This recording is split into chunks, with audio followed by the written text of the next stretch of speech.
وايلد دريفت بتضحي يا جماعة، ويعتبر إن هي سمعت للشكاوي بتاعتنا، لأن فعلا جبنا آخرنا من الماتش ميكنج ونظام الرانك والفريمات والبينج وكل القرف ده كله، والناس اللي بتلعب تريستانا جانجل والحاجات دي كلها. فعشان كده الباتش ده تقدروا تعتبروه باتش صيانه، يعني الباتش ده يعتبر بيعالج اكتر من كونه بيضيف حاجه جديده. ففي فيديو النهارده انا هكلمكم عن كل حاجه في فيديو مراجعه الباتش اللي هو نزل 7.2 ده، سواء بارت 1 او بارت 2، واقول لكم على كل حاجه اتقالت في الفيديو بقى. لكن في يا جماعه انا مش هقدر طبعا ان انا اقول لكم بالتفصيل الممل من ناحيه مثلا الايتمز والرونز. ليه؟ لان الفيديوهات دي حاجه زي كده هتاخد لها حرفيا فيديو نص ساعه 40 دقيقه عشان اقعد اكلمكم عن كل تغيرات الايتمز والحاجات دي كلها. فعشان كده ان شاء الله هعملها في فيديو منفصل، فما تنساش انك تشترك في القناه عشان باذن الله هينزل فيديو اشرح لكم كل التغييرات اللي هتحصل في الايتمز. بس ما تقلقوش، انا هقول لكم على كل حاجه اتقالت في الفيديوهين بتوع المراجعه دول، لكن في ايه التفاصيل اللي هو من جوه اللعبه كده، ايه اللي حصل ده اللي هقول لكم في فيديوهات منفصله ان شاء الله. فقبل ما نبدا ما تبخلش علينا باللايك واشتراك، وما تنساش سيرفر الديسكورد تحت في الوصف، ويلا بينا نبدا. 2 3 طيب هنقسم المراجعه لكذا جزء يا اخواتي عشان نكون واضحين. اول حاجه نبدا بتعديلات البنج والفريمات وكده، بعدها هنخش على نظام الرانك الجديد وده اللي هو حرفيا اجمد حاجه في السيزون ده، بعدين تغييرات الايتيمز والابطال الجديده بعدها، بعدين المودات والماب، واخر حاجه السكنات بتاعه الباتش ده. اول حاجه عندنا وهي تعديلات البنج والفريمات. في الفيديو الخاص بالمراجعه قالوا لنا ان هم شغالين على انهم يقللوا مساحه اللعبه والفريمات اللي بتقع، وكمان البنج يقل، وده هيبدا يتطبق من الباتش ده، وهيفضلوا مستمرين في تطبيقه ويحسنوا فيه يعني على مدار الباتشات اللي جايه. فهل بقى ده هيبقى فعال بصراحه ولا لا؟ فانا ما بناخدش منهم غير كلام يعني، فلسه هنشوف. بس هم قالوا ان هم هيشتغلوا على ان مساحه اللعبه تقل والفريمات تعلى والبنج يقل، ده اللي احنا مستنيينه بقى. تاني حاجه بقى نظام الرانك ده، وعايزك تركز معايا فيه قوي، تمام؟ لان الرانك بعد التعديل اللي عملوه ده هينفع نطبق مقوله يور رانك يور سكيل. ليه بقى؟ لان نظام الفورتيتيود اتشال، دلوقتي بقى في حاجه اسمها رانكد انرجي، ودي بقى باختصار يا عزيزي ان ريد بتسقف لك على المجهود اللي بتعمله وبتديك بيه انرجي، طاقه يعني مثلا كسبت جيم تاخد انرجي، طب كسبت وطلعت ام في بي تاخد انرجي زياده، كسبت وطلعت ام في بي وخدت اس وعملت على دامج وانا والحديد التانى هتاخد بوينتس زياده، تمام؟ النقط دي بقى هي اللي بتدي لك النجوم اللي انت بتزيد بيها في الرانك. يعني ايه؟ يعني فلنقل مثلا انك انت محتاج 100 بوينت عشان تاخد نجمه، ماشي؟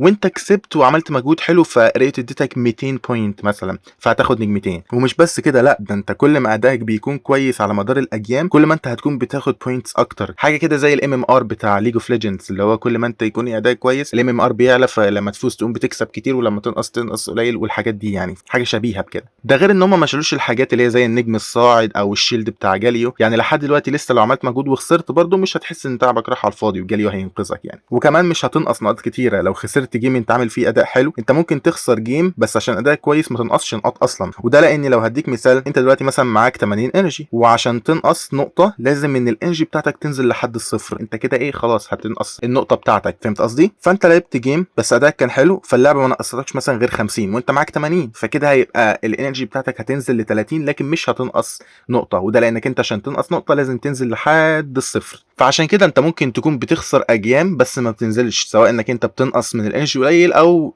جاليو بيجي ينقذك بالشيلد بتاعه يعني. بالنسبه للليجندري رانك هم بصراحه تقدروا تقولوا بيتلككوا، اللي هو بيقولوا لنا يعني شوفوا ده احنا تعبنا في الرانك العادي، فان شاء الله ربنا يسهل ونشوف الباقي بقى. فده بالمختصر يعني ان هم مركزين على الرانك العادي دلوقتي، وبيقولوا لنا في المستقبل هيعدلوا على التاني. فاتمنى من كل قلبي ان نظام الرانك ده يكون عادل وكويس عشان تعبنا من الفيدرز والله والسولو كيو والحاجات اللي يلا الحمد لله. نخش على تغييرات الايتمز بقى، انا مش هخش لكم فيها بالتفصيل هنا، انما باذن الله هيبقى في فيديو تاني، بس اقول لكم الخلاصه منها، وهو ان خلاص مش هيبقى في 5 زونيا في الجيم، فكل راجل جدع مين زد افرح يابا وزقطط، لان من دلوقتي كل ابجريد البوتس هتتشال كابجريد، تمام؟ وهتبقى ايتمز كامله، يعني الزونيا دي هتبقى لازم تجيب ايتم كامله عشان تستخدمها، ومش لازم قوي تجيب ايتم كامله عشان هيبقى في جزء منها ممكن تجيبه وتستخدم برضه نفس ميزه الزونيا. لاعيبه ليج اوف ليجندز على البي سي فاهمين قصدي، انك انت مثلا عارف لما تيجي تشتري ايتم فبتشتري اجزاء صغيره، هيبقى في من الزونيا جزء صغير برضه ليه نفس ميزه الزونيا انك انت تشغله فتاخد البتاع ده، بحيث ايه؟ بحيث انك انت تجيبه مثلا ايرلي عشان تحمي نفسك من الالت بتاع زد في الايرلي لحد بقى ما تكمل الايتم، عشان مش هينفع انك انت تبدا بالزونيا مثلا اول ايتم، فاهمين قصدي؟ فما تقلقوش يعني. لكن خلاص مش هينفع ان مثلا ايديكاري يجيب الزونيا الا لو ايديكاري مثلا بيلعب اي بي والحاجات دي كلها، فحته 5 زونيا بصراحه دي كانت بتجددني كده، فالحمد لله ان هم شالوها يعني. فالايتمز بقى اللي هي الابجريدز بتاعت البوتس دي هتبقى عباره عن ايتمز كامله دلوقتي، وفي منها حاجات هتتشال زي مثلا الجلوريوس انشنت، واللي دي اللي هي كانت عباره عن انك انت فكره لما بتدوس عليها بتديك موفمنت سبيد، ولما تقرب من حد بتعمل له سلو. وكمان الفيل اللي هي ايتم السبورتات اللي هو بتدي له شيلد من الابيليتي. بس بصراحه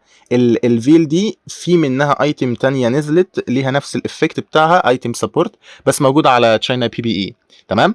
بس الفكره بقى في ايه، ان انا لما بصيت على البوست بتاع وايلد ريفت ما لقيتش الايتم دي موجوده في الايتمز اللي هي هتضاف، فعشان كده مش فاهم بصراحه يعني. بس انتوا عارفين يعني في البوستات بتاعتهم مش بيدونا كل التفاصيل وكل الحاجات، فهي فعلا ممكن تكون الايتم دي متضافه. اكيد يعني هيحتاجوا يعوضوا الفيل بايتم تاني، فما تقلقوش يعني. هو في ايتمز هتتشال فعلا من الابجريدز، لكن هيتضاف مكانها حاجه بتدي ايه نفس الميزه او ميزه مشابهه يعني وكده. باختصار كده في ايتمز جديده هتتضاف، وهيبقى الابجريدز عباره عن ايتم بتفعلها، وما تقدرش تشتري غير ايتم واحده من اللي بتتفعل. عشان عارفك اللي دلوقتي عينك ابتدت تلمع وبتقول طب ما انا اجيب كويك سيلفر واجيب زونيا واللي يعرف يخرجني يفرجني. فلا، اتغطى كويس بس كله هيبقى زي الفل، لانك انت ما تقدرش تجيب غير ايتم واحده. الابطال الجديده معانا بقى هم اتنين، شوجاث وده تانك تو بلينر وبيلعب جنجل. وده باختصار كده كل ما بيستك بالالت بتاعته ياكل الناس كده على تشامبيونز او مينيونز. بيكون المينيونز ليك ليميت 6 بس، انما على الشامبيونز براحتك بقى.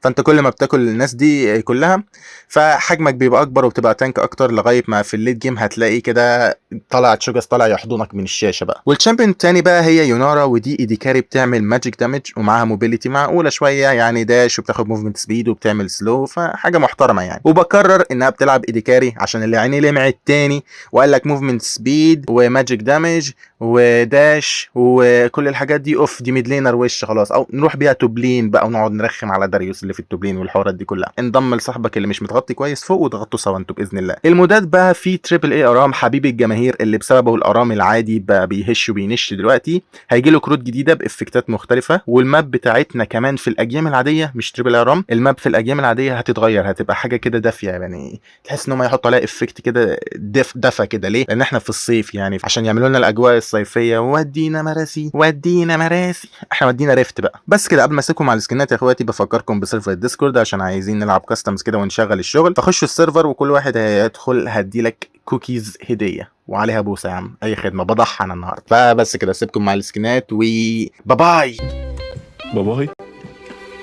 بابا هو